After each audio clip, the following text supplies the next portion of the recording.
Good afternoon, everyone. Welcome to the City of Urbana at the Urbana Park District's Health and Wellness Center as we celebrate our Juneteenth celebrations. Understanding Juneteenth, history, liberation, and legacy.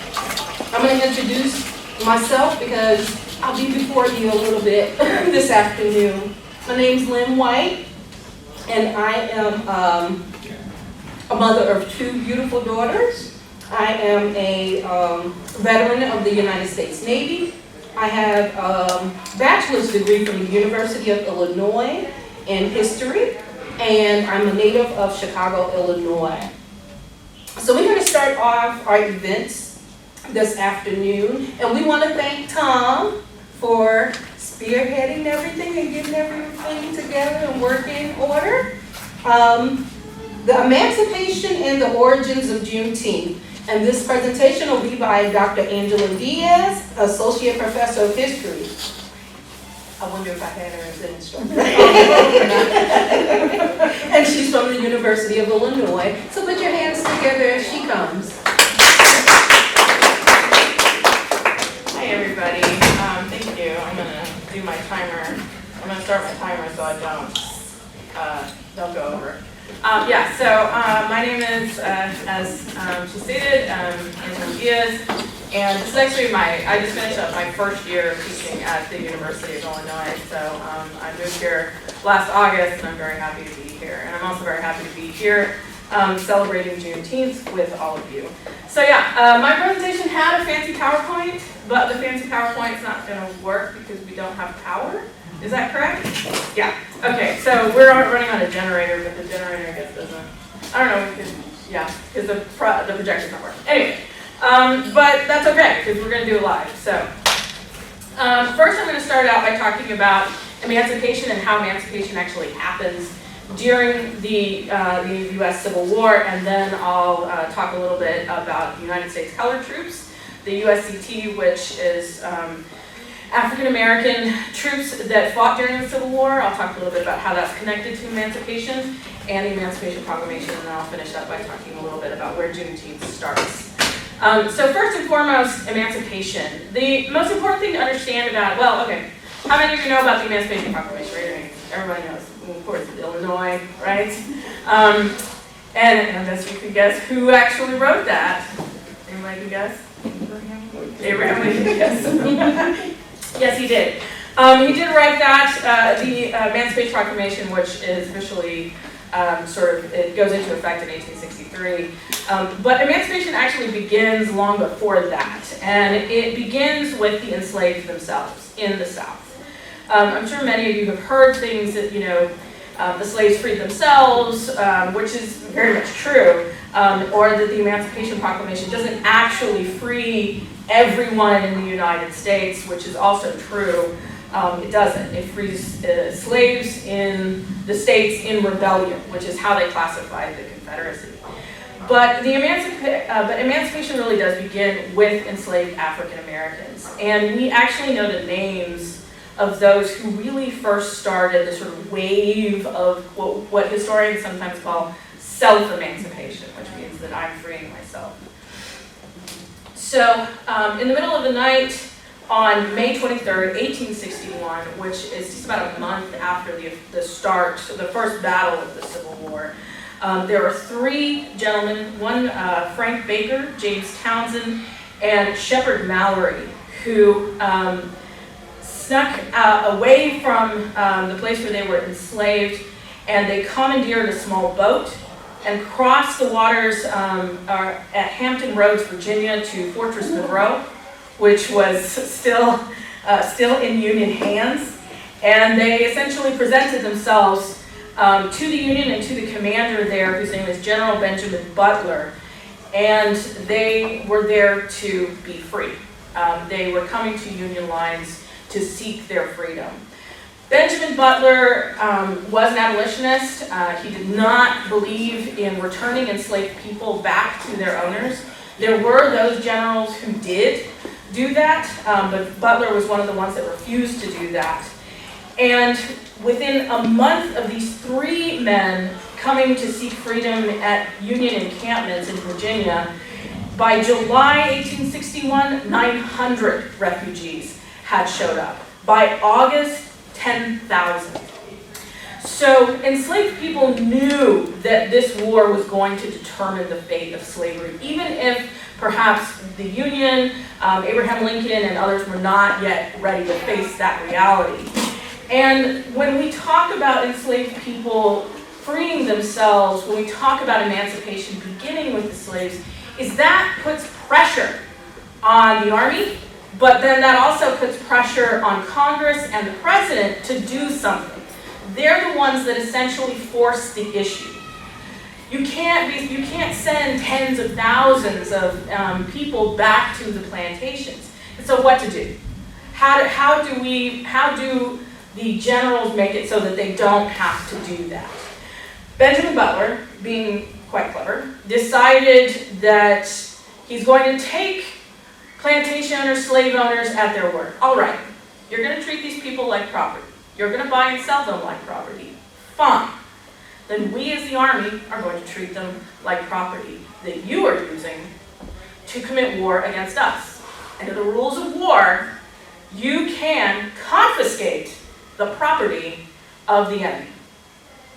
And plantation owners were saying that, yes, my slaves are helping the Confederate cause.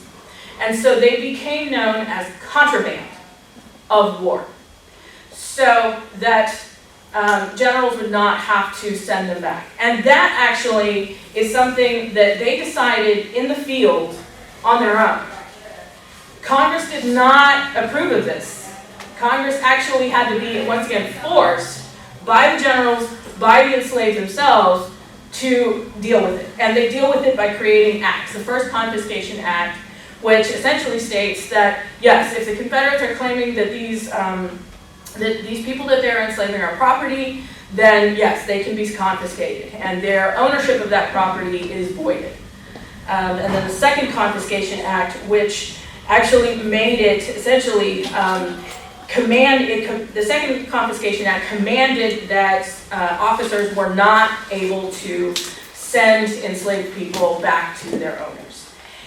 And what happens after that is that people keep continuing to come to Union lines. Whenever the Union Army is close to plantations, people will show up. They begin creating camps. A lot of these are oftentimes referred to as contraband camps. These contraband camps, some of the largest ones are in Virginia, where those first 3 men showed up. One's called the Grand Contraband Camp. It's sometimes also known as Slabtown. These camps are oftentimes, they're very unstable. The Army can choose to protect them. The Army can choose not to. The Army can choose to move them. The Army can choose to take whatever supplies and things they have, if they want to.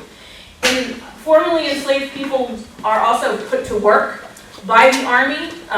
They are paid, but they're not paid very much, even according to the time. But by the end of the war, some 800,000 African Americans had left the plantations and were living in anywhere between 800 to 1,000 contraband camps. Some of them do eventually go up north. Sometimes they move there temporarily, sometimes they wind up living there. But yes, this is what we mean when we say that the enslaved really do free themselves. And think about this. Enslaved people not only bring themselves or their families with them when they arrive at Union lines, but they bring very valuable information. They bring knowledge with them about Confederate troop movements, about the Confederate Congress, about everything that they hear and see. They also bring knowledge, very valuable knowledge, about the South itself. The United States, at the outbreak of the war, had better maps of the West than it did of the American South. So African Americans bring incredible amounts of very useful knowledge with them, because white people in the South are used to ignoring them. So when they're talking, enslaved people are always listening. It's how they know kind of what's going on. And that information is traded back and forth within African American populations, and then it is used by the Union to help fight the war.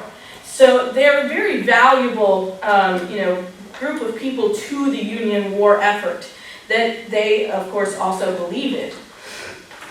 So as we know from school, the Emancipation Proclamation is written, and then it is the preliminary Emancipation Proclamation is issued around about September. September is when it sort of goes into effect, but January 1st, 1863 is when the official proclamation goes into effect. This proclamation does not free everyone, as I said, in the United States. It frees the enslaved people in the states in rebellion. Is the Confederacy going to listen to this? No, of course not. They don't listen to this because they're like, well, that's nonsense. We're a separate country. They're not really, but that's a whole other presentation.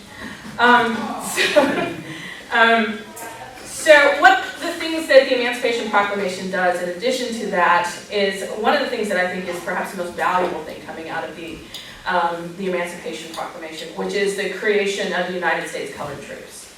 Along with freeing enslaved people in the South, it also provides for the formation of, yes, it is a segregated regiment that is called the United States Colored Troops. We call them the USCT.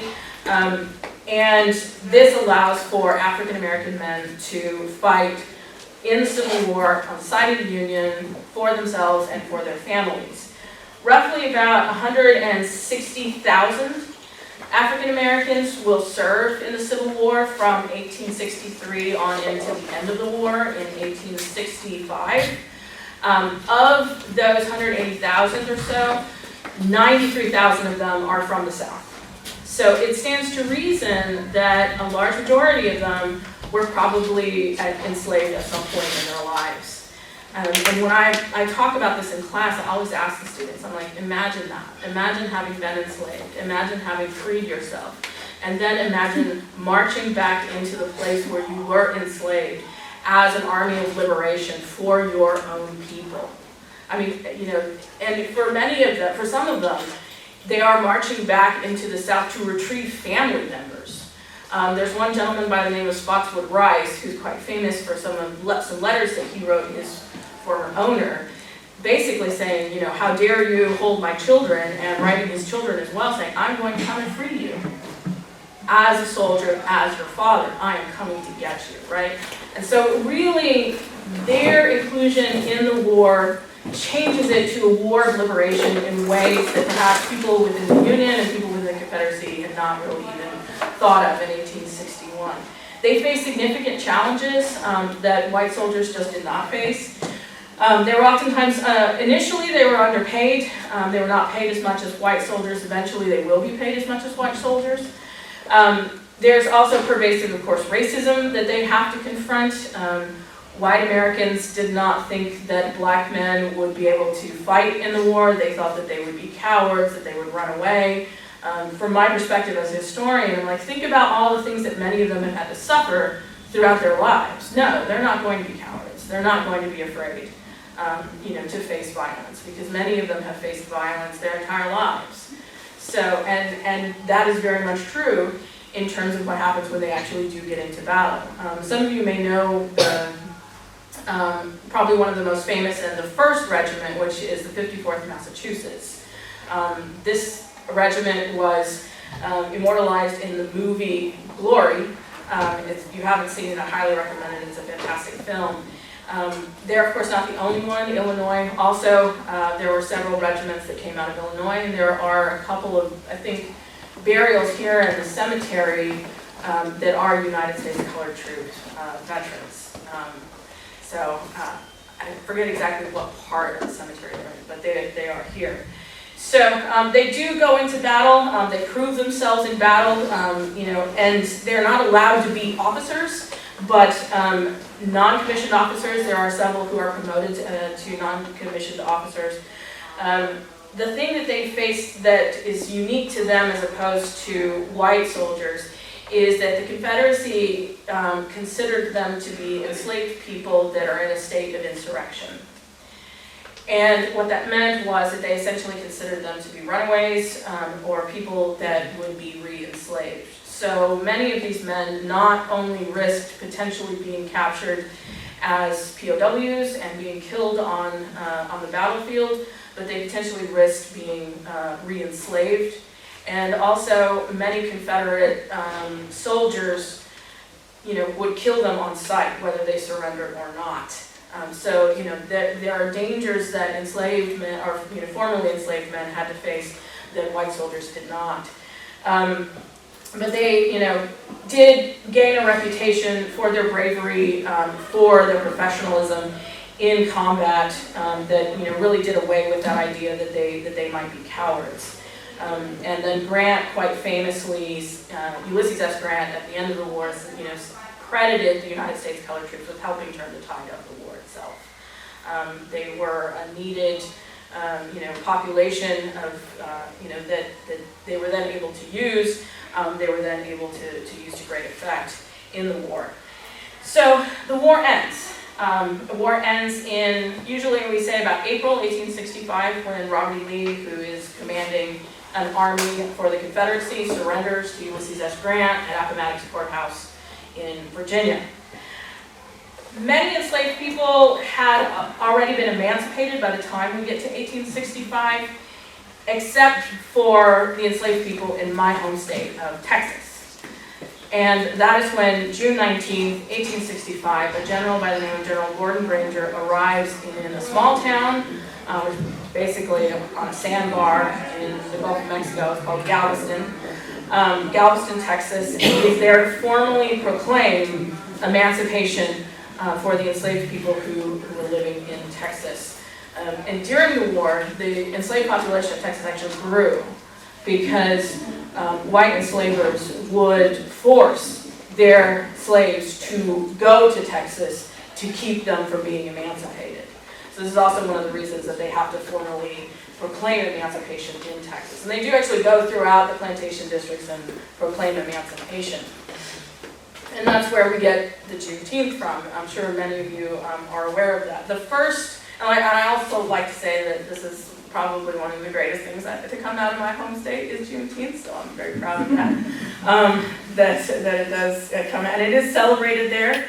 Emancipation is celebrated throughout the South, but oftentimes at different dates. Sometimes it will be celebrated January 1st when the Emancipation Proclamation goes into effect. Emancipation is celebrated in lots of different ways. People will formally read the Emancipation Proclamation. They will have veterans speak. There will be dinners and dances and all different kinds of ways of celebrating. The first Juneteenth celebration happens in about 1866 in Austin, Texas, which is the capital of Texas, the state capital.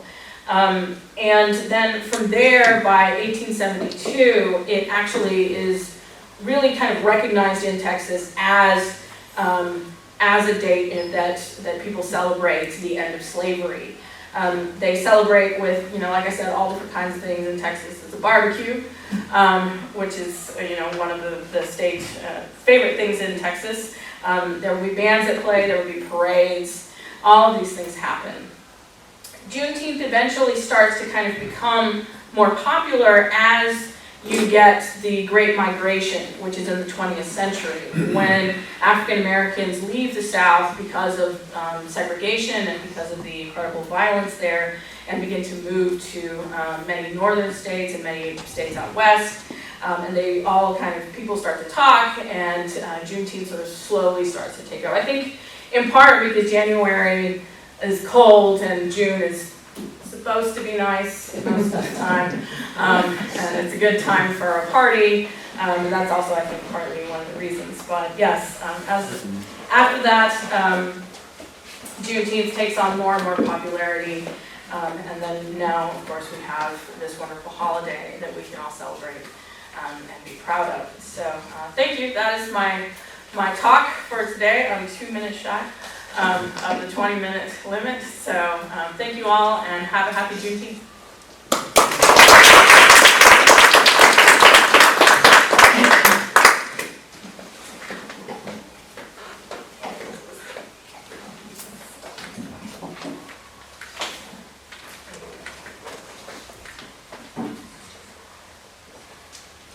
Thank you, Dr. Diaz, for that presentation. I'm sorry, you all. I have to apologize because I got caught in that rain and my brain got a little foggy. I also forgot to tell you that I am the host of a radio show on WEFT 90.1 FM on Thursday nights from 6 p.m. to 8 p.m. And then I also own my own internet station, which is called WLTJ Total Inspiration Radio. I am the former station manager of WBCP Radio, 1580 AM.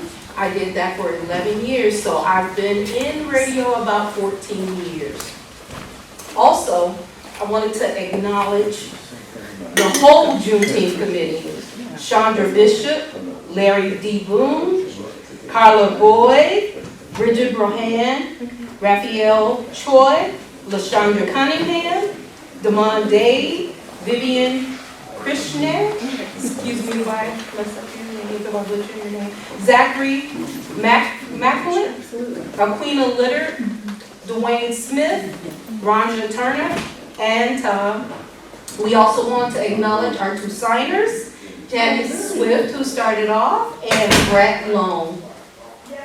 Our next presentation is by Estella M. Sammy, Destination Experience Manager, Experience Champaign Urbana.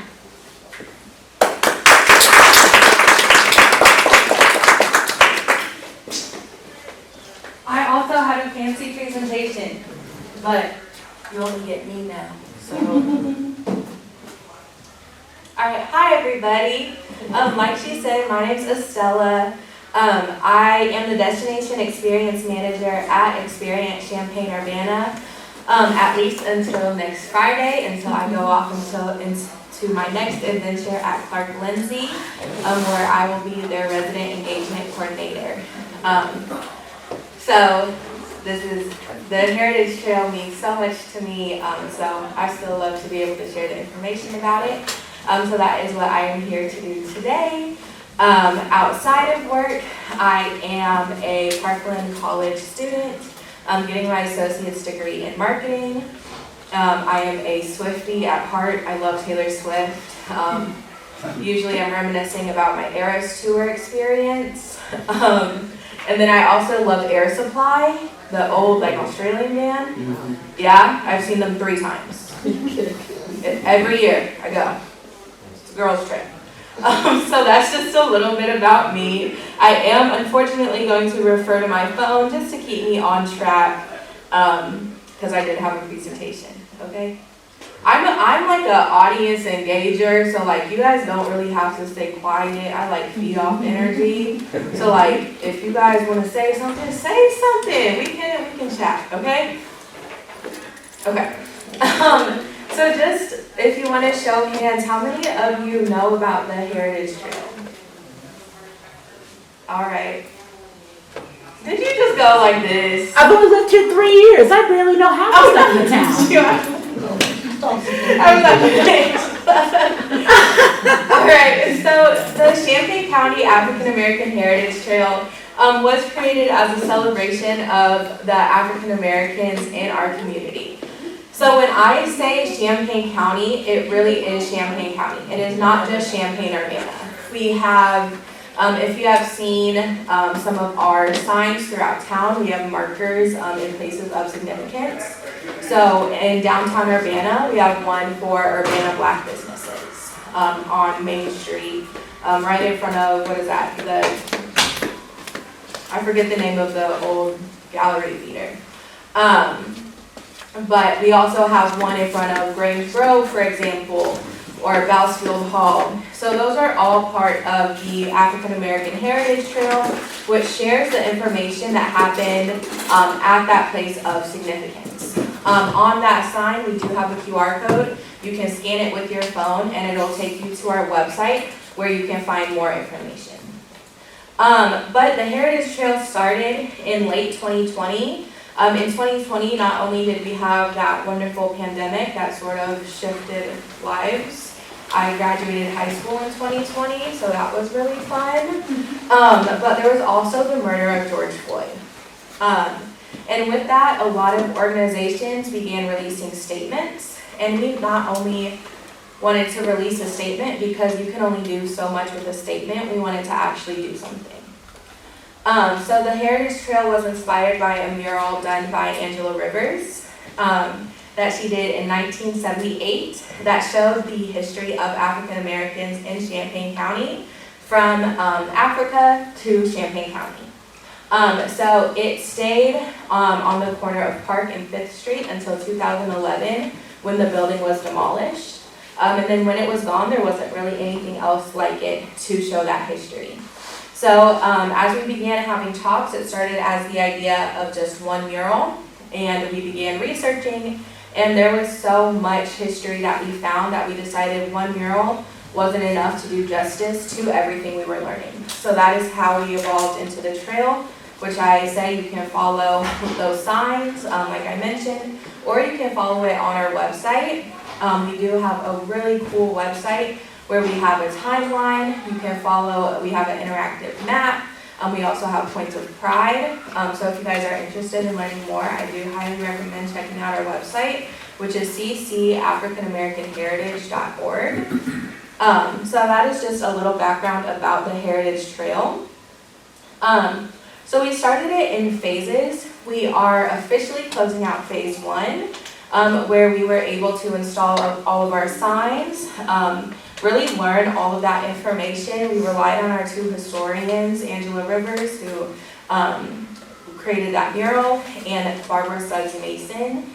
And then we were able to do a national call for artists. One thing that we wanted was murals. This started with the inspiration of a mural. So if you guys have seen around town, there's one at the corner of Madison John. Then we have one at the Urbana Neighborhood Connection Center, and we have one on the basketball courts at Douglas Park. There's also 2 on White Street. Those are all part of the Heritage Trail. So we did a national call for artists where over 90 artists applied. And then we were able, with our committee, narrow it down to what we best thought would fit with what we were looking for. And all of those murals are inspired by the themes that we were able to find on the trail. So one is the power of Black women. That mural is on White Street. It was done by Georgina Kima. And I've seen it so many times now, but every single time there is just an awe moment. I think it is that way with every single mural. There is just something so breathtaking. I think having that art, it really does elevate it to another piece. I think sometimes art can speak more than words sometimes. And so it is so special, one, to have these artists' artwork in our town. It's how it worked out. None of the artists that came here were from Champaign. And they all do have a super big following from where they are from. 4 of the artists were here at the same time, and they were all freaking out about each other, which was really, really cool. So we did do our national call for artists, and then they ended up installing and creating our murals. They should last for up to 10 years, and then our artists have agreed to come back if they do need any touch-ups or anything. So we should be lasting a very long time. And then in phase 2, we really are about outreach right now. So coming and doing presentations like this. We also have been doing a lot of bus tours or community events. I was lucky enough to do a bus tour for some of our Douglas seniors yesterday. I also have done community tours. I've spoke to students at IPA. So this information really reaches every person. It doesn't matter how old, how young you are.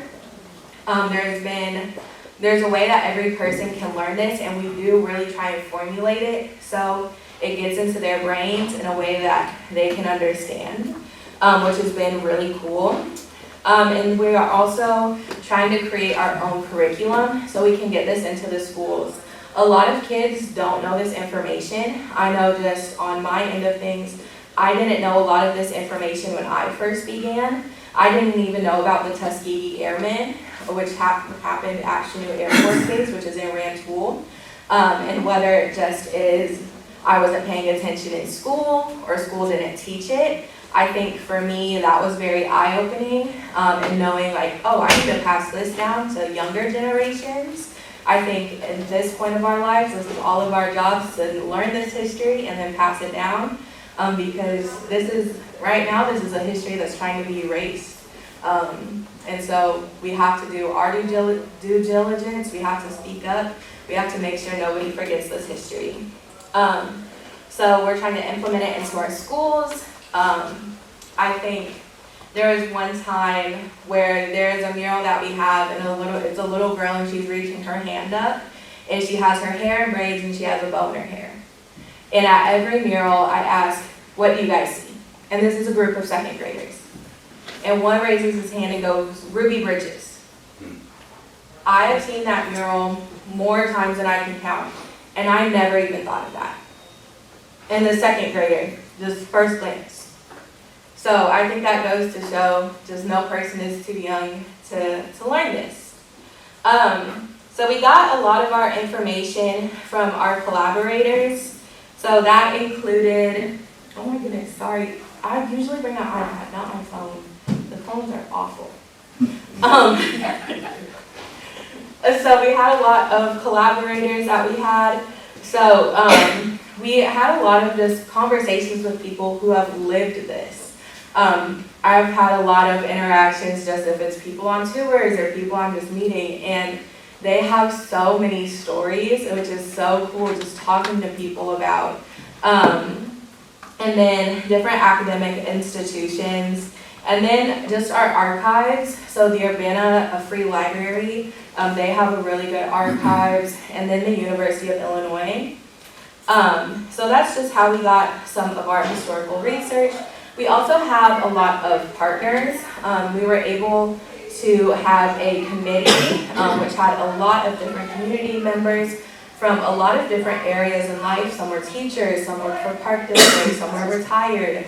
So they were all able to come together to help steer us in the right place and direction. And we also were able to have a lot of different sponsors to help us fund this. When this started, it was just an idea and we had no money whatsoever.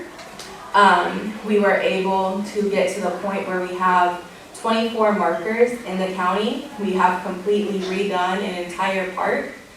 So we were able to do that by the help of our sponsors. We also did a fundraiser where you could buy a brick that went to the park that we did, which was Skelton Park. And then we also had a lot of grants. So one way we were able to get the murals that I mentioned was the Tourism Attraction Program grant. And that helped us pay for the artists to come here, install the mural. And that's how we were able to afford that. So like I mentioned, we do a lot of tours within our community. We've been increasing that. There has been quite the demand for it. We also do a lot of different community events. We are invited to a lot of community events. So even if it's just tabling, we are there passing out information. We cater it to what is the age group that we are looking for. When there was the Read Across America, we have coloring sheets of every single mural. We had a table set up and it was a coloring station. So the kids could come and color. They learn about the trail that way and they don't even realize that they're learning about it, but like they're learning about it. And then we also have a lot of educational opportunities. So our two co-chairs, they just did a class at Ollie. And then we speak at the schools a lot. Even just the teachers, they have been, especially our art teachers, now that we have murals, they have been really interested in how do we incorporate this into our lesson plans. And so we have created almost like worksheets for them so they can take it back to their students and incorporate it in a way that they know their students would like. So then I just want to share a little bit of what we include on the trail. Because we cover so much history. It's over 170 years. So it starts from the very first African American in Champaign County all the way up to we are still adding things. In phase 2, one of our goals is to open it up to more community members. We want to know community members' stories, see what else we can add. This is, I think, an ever-evolving project. I don't think there's an end in sight necessarily. And I mean, history is always happening. It feels like there's always something big happening. I feel Urbana just got its first black mayor. I feel like that is such a big thing. So some of the things that we celebrate are, we have historic churches right in Champaign and Urbana. So Bethel AME Church, it predates the establishment of the University of Illinois. And then within that is also Salem Baptist Church and St. Luke CME. Those two don't predate the establishment of the university. I believe Salem was established the same year, and then St. Luke came a little bit later. But then we also celebrate Maudel Tanner Brown Bousfield. She was the first African American woman to enroll in the university in 1903. I know for me, as somebody who is trying to be an educated black woman, she definitely is an inspiration for myself. In 3 years, she graduated in astronomy and mathematics. I'm a marketing girl for a reason. So her getting a degree in math, I could never do. And then she went on to be the first black principal at a number of our Chicago public schools. So I know for me, she's definitely an inspiration. Again, just as a trying to be educated black woman. We also celebrate our Ellis Drive 6. So the Ellis Drive 6, if you don't know who they are, they lived in the Ellis subdivision and they fought for school integration. So the Urbana School District was actually the first school district in Illinois to institute a desegregation program, and it was thanks to the Ellis Drive 6 who fought for that. They realized that their kids were not receiving an equal education, and so they are the ones who went to the all-white school board, challenged them, and actually won that, and that's how we were able to get school integration. So if you don't know what we call now the Dr. Martin Luther King Jr. Elementary School, it was originally Hayes School. That change happened in 1970. And then we also highlight the railroads and transportation, and also the Underground Railroad. In case you guys don't know, we do have an Underground Railroad stop in Savoy. I've been saying it's near where the Senator's Inn is on Neal Street. I'm like pointing, I have no idea where I am right now, so I don't think I'm pointing in the right direction. It's that way, they're telling me that way. But Matthias Lane Dunlap, he purchased that land, and it is said that he used it as an underground railroad depot. So it is said that he would keep people in his basement who were trying to move to freedom. He would sell lumber on his land, and when it was safe, he would move them on the railroad with the lumber to try and get them to freedom. Some people would stay in Champaign, but other people would keep moving just to get to safety. So those are just some of the things that we talk about on the Heritage Trail. We do have so much information. We are able to cater it to so many different interests, so many different things. There was a woman I had on a tour the other day, and she was like, you have to tell your story. Everybody has to tell their story. And I think especially with it being a black history is normally an oral history. We don't have anything in writing necessarily. So I think it's important that we keep passing this down, especially generation to generation. I know within myself, even I was doing my cousin's hair the other day, just braiding her hair like I do. And she's asking me about my job and stuff, and what do I do? And we're just having conversation, and I just started telling her the information I knew off the top of my head. I think it's all of our jobs right now to do that when we can, especially, I'm not going to sugarcoat it, in the age we are living in. This is a history that's trying to get erased. I know the Tuskegee Airmen, the whole pages about them on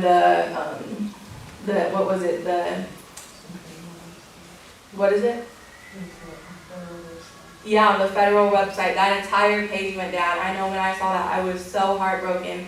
I came to work the next day, I was like, what do we do? What do we do as a community to make sure people know about this? Because if higher people aren't gonna know, or if higher people are gonna try and hide this, then we have to come together and do something, so they have to know. And I think that's what all of us have to do right now, is we're stronger together. So we need to keep passing these stories down to generations, and we need to come together to do that. Really, I think that's what it comes down to. So yeah, so that is about the Heritage Trail. So we do tours, we do private tours, we do speaking engagements like this. We do a little bit of everything. We are sort of down for, if you have like a vision in mind, you're like, hey, I think we have this going on. Can you see what this is? Yeah, we're down for whatever. But yeah, this is what we do. Am I at time? Did I do it? You're good. Yay! Okay, well, thank you, everybody. I just wanted to ask you a question. What was the one unique fact that you discovered as you were doing this? That one thing that, a lot of the information might be known, might not be known. What was the one thing that just blew your mind? I really do think it was the Tuskegee Airmen. I think for me, so they trained at Chanute. My grandparents met at Chanute. So for me, it was just like kind of like a full circle moment. And like, I had no idea. Like, I don't think I knew any of this history before I started doing the tours and I got this job. I didn't know Bausfield Hall was named after this amazing woman. Like, I think all of it was just shocking to me because this wasn't a history that was shown to me. And honestly, history was never my subject in school. And like this, I am so passionate about. I'm like, if they were teaching me this in school, this would have done numbers for me. Like, this is so relatable and so impactful that like this has shifted my like whole perspective. I talk to like some of my mentors now and stuff, and they're like, are you sure you don't want to do history? I'm like, no, I don't. But they're like, But I just think everything about it really has. I think the most breathtaking moment was there's a mural on North First Street by Langston Alston. And it's the North First Street Barbershop mural, and it's 3 people huddled together. And one of them is pointing across the street to the police station. And that was like the most chilling feeling, because it was like, the history of it is it was installed in 2020 after the murder of George Floyd. And I just remember being 19, hearing the news of George Floyd, seeing the videos of what happened, and just in complete shock and fear, and like, what do we do? And like, we had protests here and marches here, and like, I was there and out there. And so I think then seeing that and learning the history behind it, like, even now on tours, it still sends like a chill down my spine. Yeah. If there's any consideration given to more murals, have you guys thought about hiring local artists? Yeah, so it was just the first 5. Right. There's still the opportunity for more and more collaboration with local artists. It just panned out that way, that the artists we chose were not from here. It wasn't intentional or anything. But I do know one of our artists did work closely with some local artists to complete her mural. But yeah, there is definitely an opportunity for more local muralists and artists to get involved. Is there anything else? Okay. Thank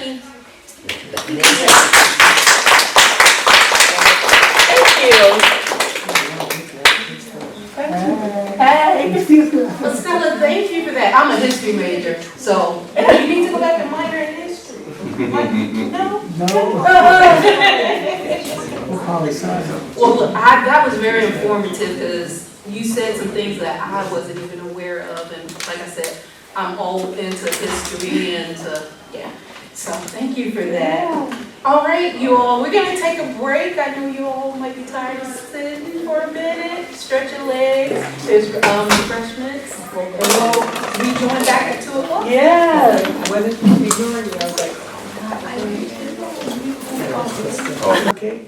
And our last All right, we're ready to reconvene. Next, we'll have a key place for African American history, presented by Reverend Dr. Robert K. Freeman of the First United Methodist Church of Urbana.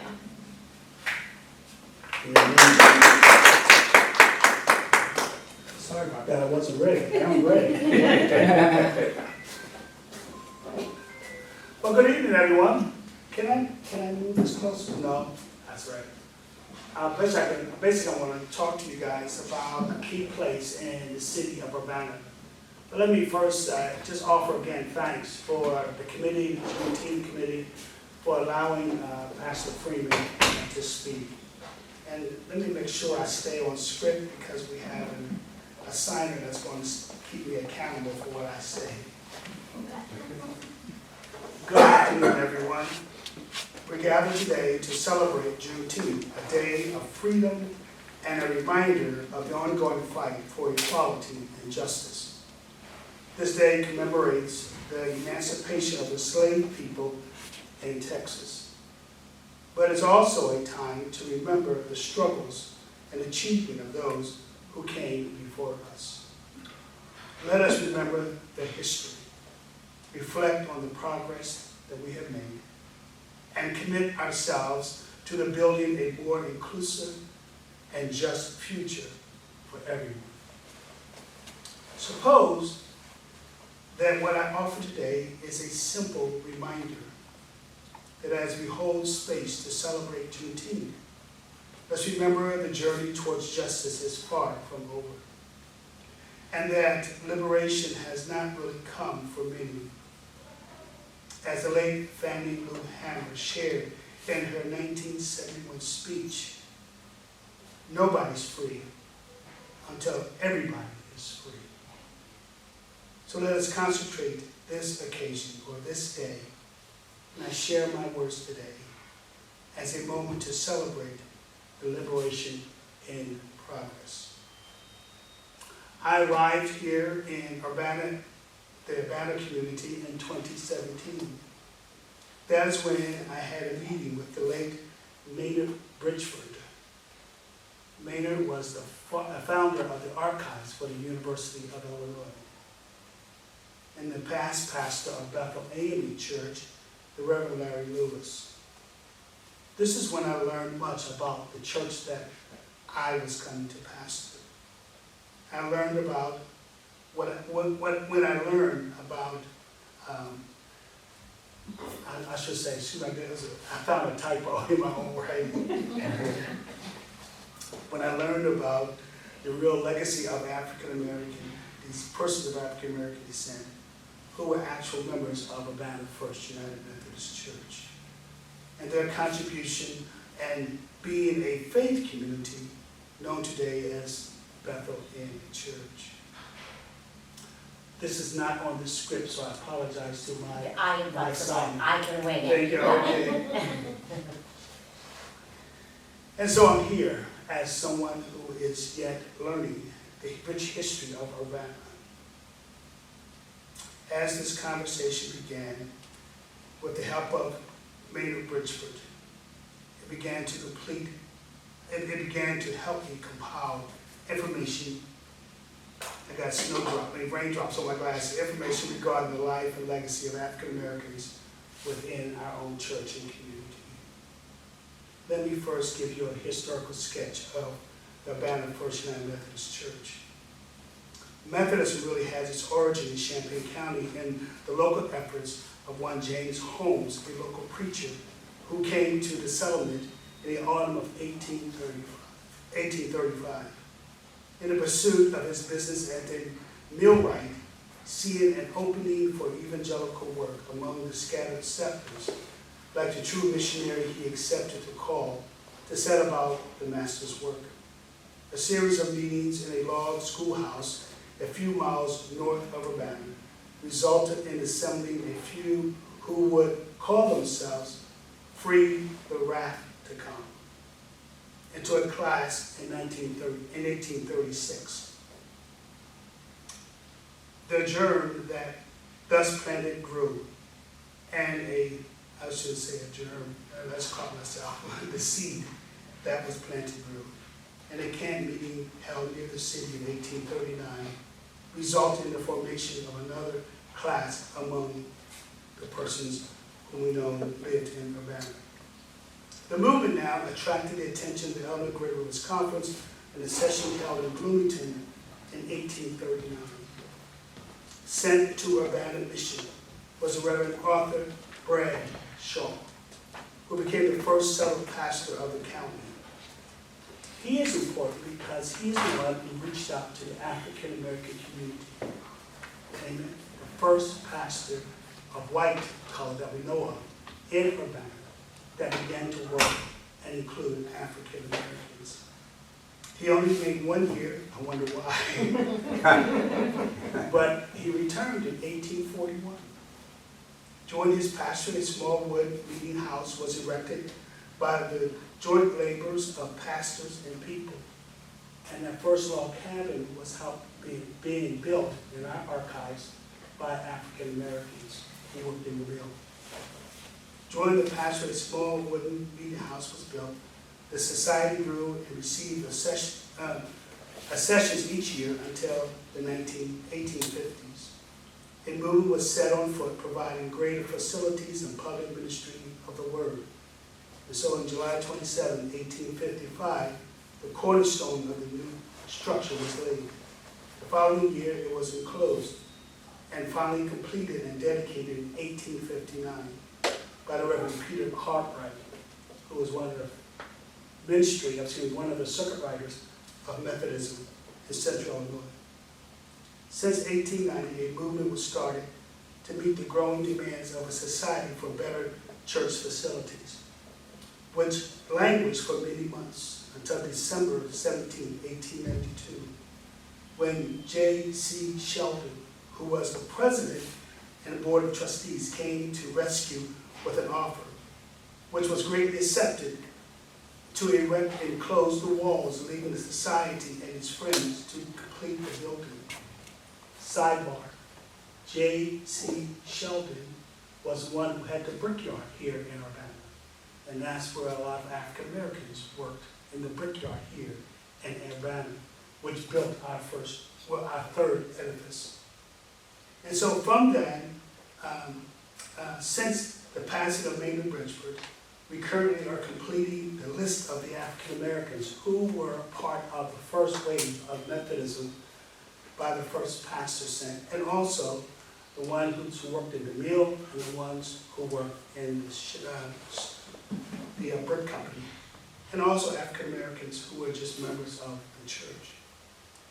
I was stunned to find out that Urbana First was the second abolitionist church in Urbana. The first abolitionist church was First Baptist Church in the corner of, right there on Ray Street. I've also learned from meeting with Maynard Bridgeford that the first house of worship allowed African Americans to play basketball and use the basketball gym for skating in the first place that allowed blacks. It was also the place that was the first church that had showers inside. So here I am today in this building, and I was seeing all the kids play, and I said, how far have we gone? We were the second church to begin to be an abolitionist church, like I said. We're the church that helped form the currently known as the Bethel Inn Church.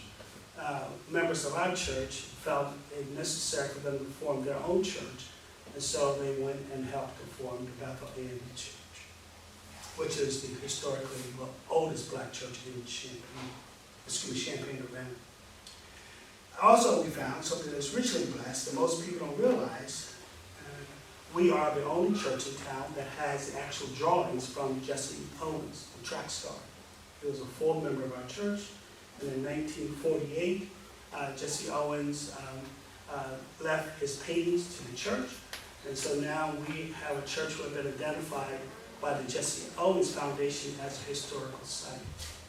We also have been just recently designated as a historical site by the state of Illinois, and also by the Historical Society of Springfield, as being persons who had a significant impact or a key place of change Also, did you know that we are the founders of Cunningham Children's Home? Judge Cunningham, who was the first Supreme Court one of the first Supreme Court justices from this area. Judge Cunningham and his wife were members of our church, and Cunningham Children's Home was our Sunday school department, which then grew into what you know now, the summer home of Judge Cunningham. But did you also know that we are also the founders of, ready for this, Clark Lindsay? Members of our church founded Clark Lindsay, and subsequent over the years they took over and they had their own separate board. And so I'm trying to, what I'm here today and proud to say is that here I am years later. I believe, and I need my African American historians to let me know whether or not I'm the first African American, that's what I'm trying to figure out, pastor that's pastored a predominantly white congregation. And so that was significant, how the church early on allowed African Americans to be part of it. And now here, they sent an African American to save the church. So we were really proud of that fact. We also, we're extremely thankful again for the Juneteenth committee for allowing us to begin to share our information. We're in the process of being recognized by the Smithsonian Institute as well as a National Historical Site. And we'll work with the University of Illinois to finish this work and to document everything to make sure it is accurate and correct. And so we have about 8 students that are working on documenting and going through our files, because our churches have all of our files from 1836. All of the members, all the names, all the dates. And so we're doing the DNA test, or the DNA, but we're doing the Zitzenleben test to make sure that we have the correct names with the correct persons. And so we're extremely thankful, we're proud. And we're proud of Juneteenth, and I'm proud to be a person of color, but I'm proud to be African American as well. And just as I close, we are the longest active faith community in all of Champaign County, continuous faith community in all of Champaign County. To learn more about our church, please visit our website, urbanafirstmethodist.org. Thank you again for allowing us to share the information that we've gathered thus far.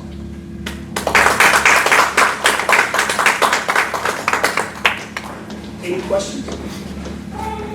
Yes. Are the bell towers going to start ringing again? It is ringing now. Oh, it is? Okay, I just haven't noticed. We just don't have it loud. Yeah. And did the Brickyard build the post office behind? Yes. That's exactly right. Wow. It was the, Sheldon gave us the bricks to build the third church. Yeah. And then they finally built the third edifice in 1920, because that edifice burned down in 1927. In 1929, they built the church that's on the corner now. Thank you. Yes. I don't have a question, but more of a comment. As you were speaking and you were, you guys were the first doing this and the first doing that, and the dates. Yes. And I'm thinking about all that information on the backdrop of, we had our historian earlier talking about the pre-slavery, the Civil War, and I'm like, so your church was doing all of these things Before it was. before, Yes. That's exactly right. So I'm just. And that's why the University of Illinois got involved in Walter Payton Foundation and Smithsonian, because it's just not known. Because over the years, the church has become a closed community, right? And we weren't known in the community of doing anything, advocating too much. But now that you have a person of color there, that's unearthing all this stuff. I just want to make sure that we should be proud. Like you were progressive before progressive was a thing. Yeah. And one of the things I would just say is I wish we could change the narrative about African American or African Americans. We're not lazy, we're not shiftless, we're not on welfare. We are proud, strong people. We are. I just don't want to be second fiddle. That we have some very progressive people. Right, in the formation of Urbana, because we were here before Urbana was built. We're older than the city of Urbana and Champaign. Does that make sense to everybody? Just putting it all in perspective Yeah. as putting it in chronological order, and I'm like, wow. Yeah, exactly. So this is all going to, we're going to have a kind of coming out party where all these institutions are going to come to Urbana, and we're going to put everything out there that's been documented, but we want to make sure that it's accurate and it's true to form. But so far, we're finding to be all accurate. Pastor, I really appreciate your candor about the church has been kind of quiet over the years. I've Yes. lived around that church, I don't know, 30 years. Yes. And it's such a beautiful place. Yes. And it's always frustrated me that I don't feel no life from it, you That's know? it. And I'm glad you're trying to re-energize. Oh, man. I mean, you know. Because it's a big Gothic piece of stone Oh, it's sitting right there. beautiful. It's Yeah, yeah. 68,000 square feet.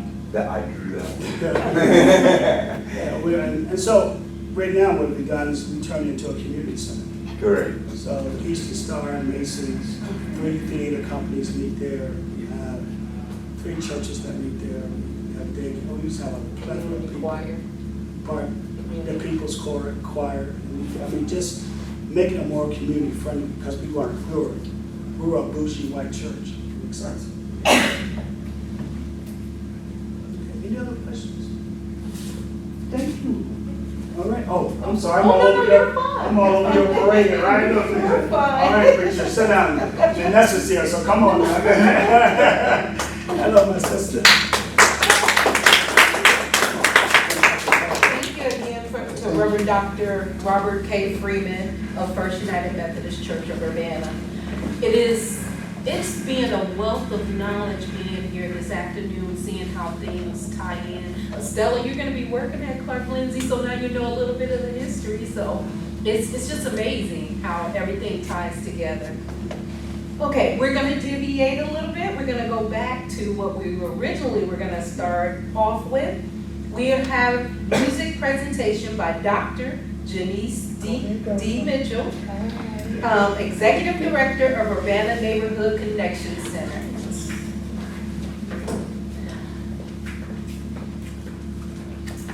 Thank you. Good afternoon. Good afternoon. I like to be transparent and tell you that I've been in and out of the rain all day with students, so bear with me. Say a little prayer in your mind for me as I go to sing. You can go down to C or D. It's okay. I was going to say, I usually hang out in A flat. No, you come on down. So come on down.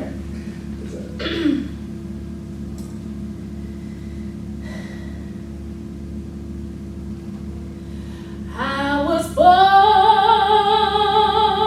by the river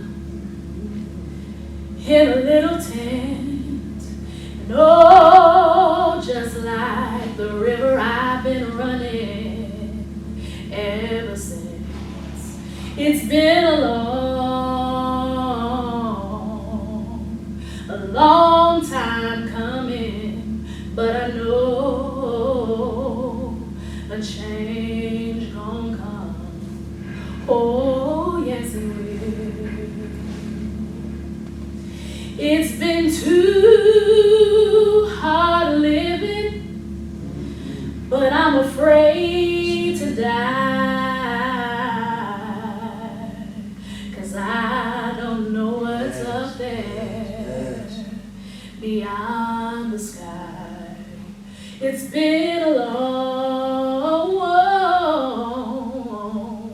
long time coming, but I know a change gon' come. Oh, yes it will. Then I go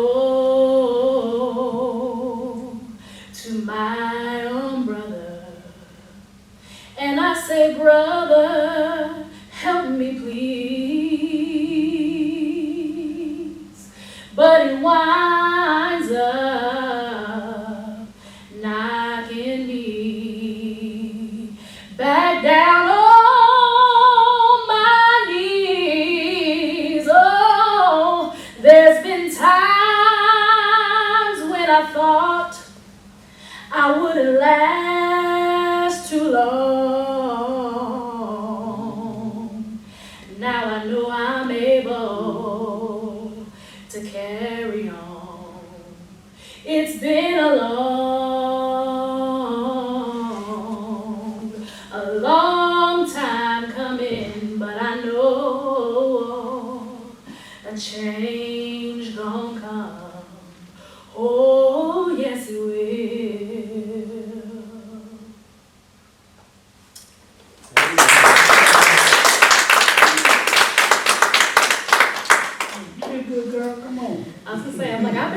That's it. Thank you all. You guys are an incredible audience, so thank you for your support and your positive thoughts and energy. I can feel it. There was another song that I was going to sing, and again, in transparency, there's always 50 million things circulating up here. And so I don't remember what that song was. I do apologize. Anybody have like a program or have it written down? Faith? There it is. Thank you so much. None of them ever written down if you don't remember the words I have. Oh, no, I got the words. Y'all are awesome. I was gonna say, if somebody just shouts me the name of the song, I remember the words, but I just couldn't remember what song it was. So go with me on this journey, if you will, of faith, because I truly believe that is what our ancestors, forefathers, foremothers had to get them over and to get them through. As well as those of us who are going through today, because I won't say just then, but even now, we're going through a lot. As a country, we're going through a lot as a people. And so faith is what has carried those before us through and is what will carry us through. So I will sing a little bit of Faith by Vanessa Bell Armstrong. I have the faith that sees the invisible, expects the incredible, receives the impossible. I have the faith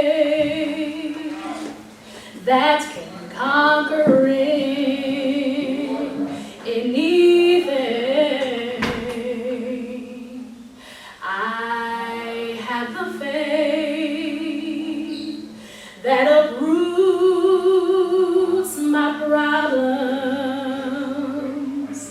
Faith to know God can solve them. Faith to envision my freedom. Faith that can conquer anything.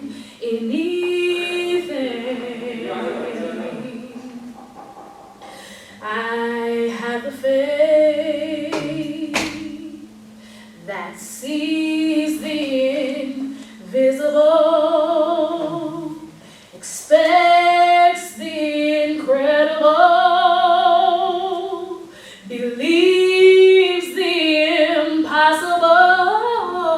I have the faith that can conquer anything.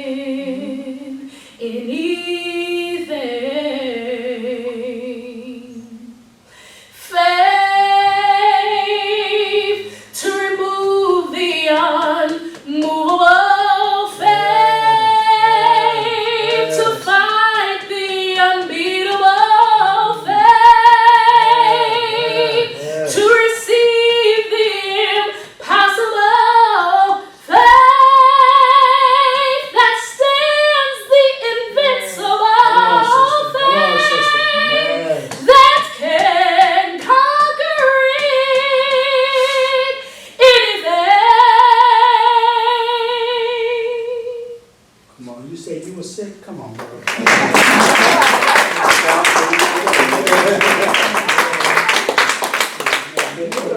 Make your mama proud right now. Come on. You hear me? I'm sorry, my culture's coming out here. Thank you so much. Listen, I remember when Janice was a little girl in middle school and on to high school and teaching, and now she's about to get married, so congratulations. Yeah, wait for that invitation. I don't want to panic anyone, but we have been asked to evacuate the building for a moment. So That's all right. if you can, So they can restart everything. Yes. Yep.